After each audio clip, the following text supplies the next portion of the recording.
ముఖ్యంగా అనసూయ గారు నా ఇన్సెక్యూరిటీ గురించి మాట్లాడారు.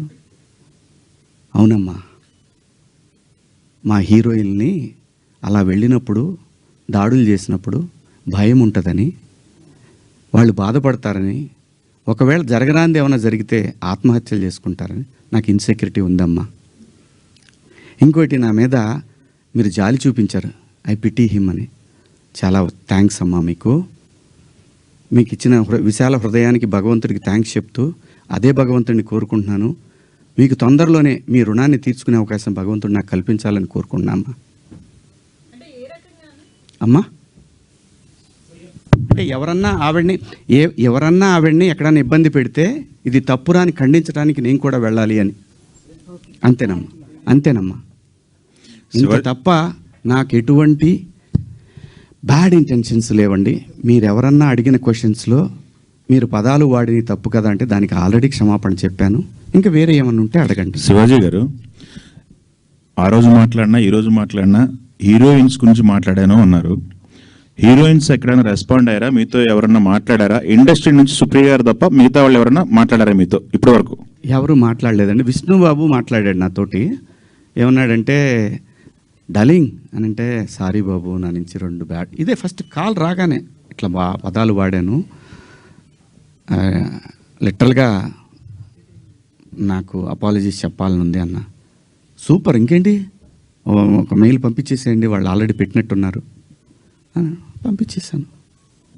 ఆ తర్వాత చాలామంది హీరోలు ఫోన్ చేశారు, చాలామంది ఆర్టిస్టులు ఫోన్ చేశారు, చాలామంది ఎమ్మెల్యేలు ఫోన్ చేశారు.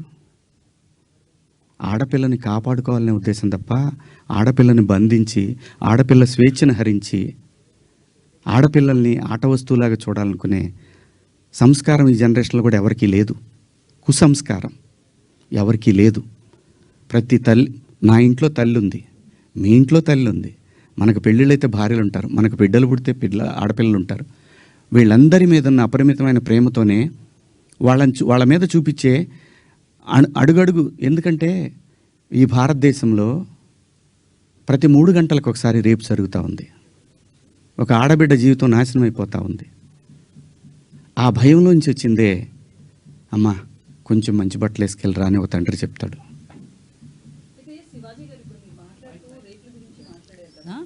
సో ఆ చిన్న చిన్న పిల్లలు కావచ్చు, నెలలు సంవత్సరాల పిల్లలు కావచ్చు, వాళ్ళ దగ్గర ఎట్లాంటి ఎక్స్పోజింగ్ ఉండదు. పెద్దవాళ్ళు చీరలు కట్టుకున్న వాళ్ళు కావచ్చు, డ్రెస్సెస్ వేసుకున్న వాళ్ళు కావచ్చు, చుడీదార్స్, డ్రెస్తో సంబంధం లేకుండా రేప్స్ అనేవి జరుగుతున్నాయి కదా. ఓన్లీ డ్రెస్సే అని ఎలా చెప్తాం మనం?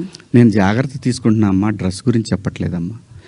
జాగ్రత్త తీసుకుందాము, మనం కొంచెం జాగ్రత్తగా ఉంటే పోద్ది కదా. ఈ వితండవాదం చేసుకునే కన్నా కొంచెం జాగ్రత్త పడదాము. రేపు పొద్దున ఒక ఆడపిల్లకి ఆ అమ్మాయి తప్పు లేకపోయినా ఇష్టం వచ్చినట్టు ఇవాళ ఆడపిల్లలకు పెళ్ళిళ్ళు కావాలంటే ఇన్స్టా ఐడీలు అడుగుతున్నారు, ఫేస్బుక్ ఐడీలు అడుగుతున్నారు.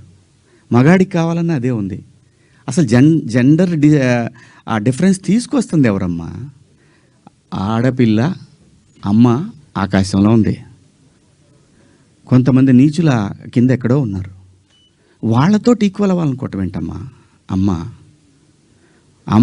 80 ఏళ్ళు వచ్చినా సరే అమ్మ ఏదో పని చేసుకుంటా అట్లా షాట్లో బియ్యం పోసుకొని అప్పుడే లోపలికి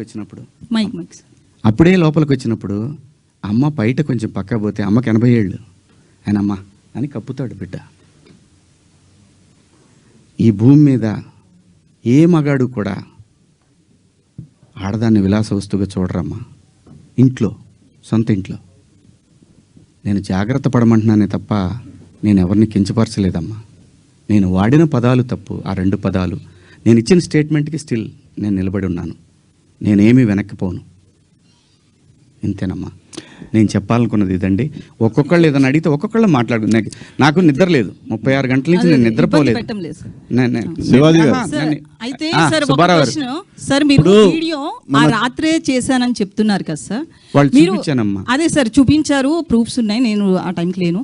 అయితే ఆ రాత్రి మీరు రిగ్రెట్ ఫీల్ అయినప్పుడు ఫ్యామిలీ మెంబర్స్ నుంచి కావచ్చు, వాళ్ళతో మీరు మాట్లాడారు కదా, అంటే ఒక పిఆర్ చెప్తే ఒక ఆర్టిస్ట్ వినడం అనేది ఎంతవరకు కరెక్ట్? రిగ్రెట్ అనేది మీరు ఫీల్ అయ్యారు, ఆ రాత్రికే రిలీజ్ చేసుంటే ఇంత డ్యామేజ్ జరగదు కదా, పిఆర్ని అడగడం ఏంటంటే? నేను పిఆర్ని అడగలేదమ్మా. నాకు మీరు ప్రసాద్కి పంపించడం కావచ్చు.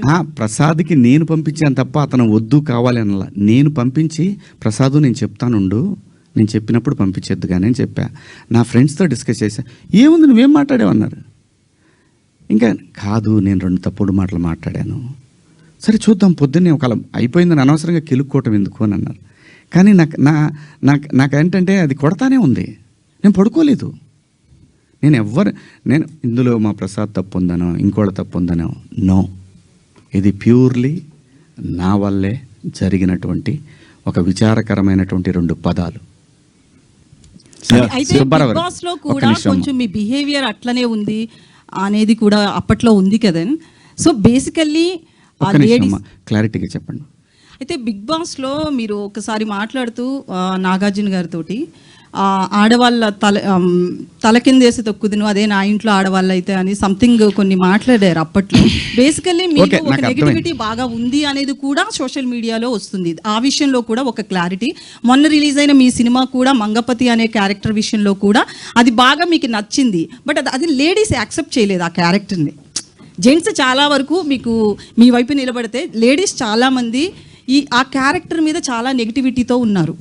సో ఇదంతా కూడా అతని మనసులోంచి వచ్చింది అనేది కూడా వినిపిస్తుంది. ఈ విషయంలో ఒక క్లారిటీ. 100% ఎప్పుడు కూడా యాక్సెప్టెన్స్ ఉండదమ్మా. ఇక్కడ అభిప్రాయాలు మారుతూ ఉంటాయి.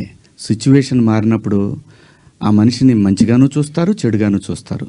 Coming to Mangapati, big boss హౌస్లో నా ప్రవర్తన, నేను ఎలా ఉన్నాను అనేది చూసి ఆ క్యారెక్టర్ నేను సెలెక్ట్ చేసుకున్న మాటలు కూడా రావట్లేదు, సెలెక్ట్ చేసుకున్నానని చెప్పాడు. ఇంకొకటి, ఆ రోజు కూడా ప్రజలు ఏదైతే స్పందన చూపించారో ఈరోజు కూడా అదే స్పందన చూపించారు. బిగ్ బాస్ హౌస్లో ముఖ్యంగా మా ప్రాంతంలో నాకు సగం వయసు అయిపోయిందమ్మా, 50 క్రాస్ అయ్యా.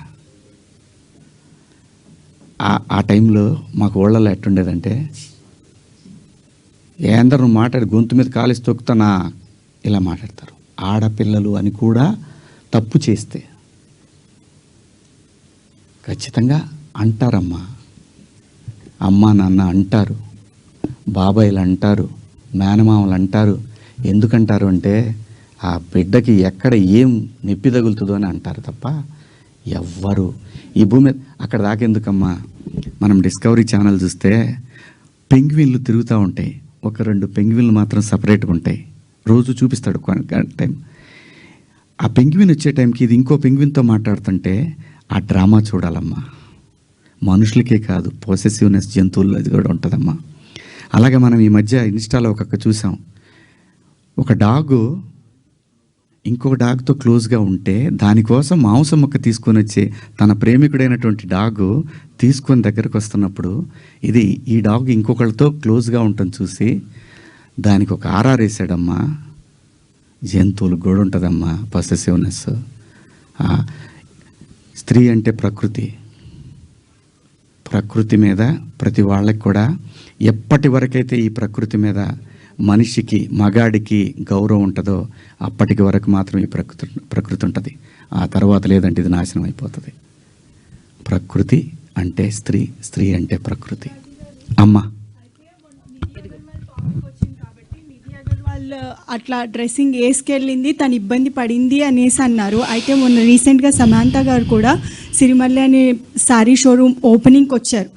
సేమ్ తనతో కూడా అలాగే జరిగింది. తను చాలా పాజిటివ్గా నవ్వుతూ వెళ్ళి ఓపిక్గా చాలా సేపటి వరకు. అక్కడ ఒక చిన్న అడ్వాంటేజ్ ఉందమ్మా. తర్వాత క్లిప్ చూశాను నేను, లక్కీలీ ఆవిడ శారీలో వచ్చింది. అదే ఎగ్జాక్ట్లీ నేను అదే చెప్తున్నా. అంటే డ్రెస్సింగ్ అని అన్నారు కాబట్టి తిను శారీలో వచ్చినా కూడా అది ఫేస్ చేసింది కదా తను. అమ్మా జెన్జీ ఉంటారమ్మా ప్రోగ్రాంలో, వాళ్ళకి తెలియదమ్మా. ఆర్టిస్టులు అంటే క్రేజీ ఉంటుంది, టచ్ చేయాలనుకుంటారు. ఒకసారి తెనాలి దగ్గర శ్రీదేవి గారు షూటింగ్కి వచ్చి అక్కడ దిగితే ఒకడు వెనక నుంచి గట్టిగా పట్టుకొని పరిగెత్తాడు. ఇది అప్పుడు పేపర్లో బాగా వచ్చింది మాకు. తెనాలిలో షూటింగ్ జరిగి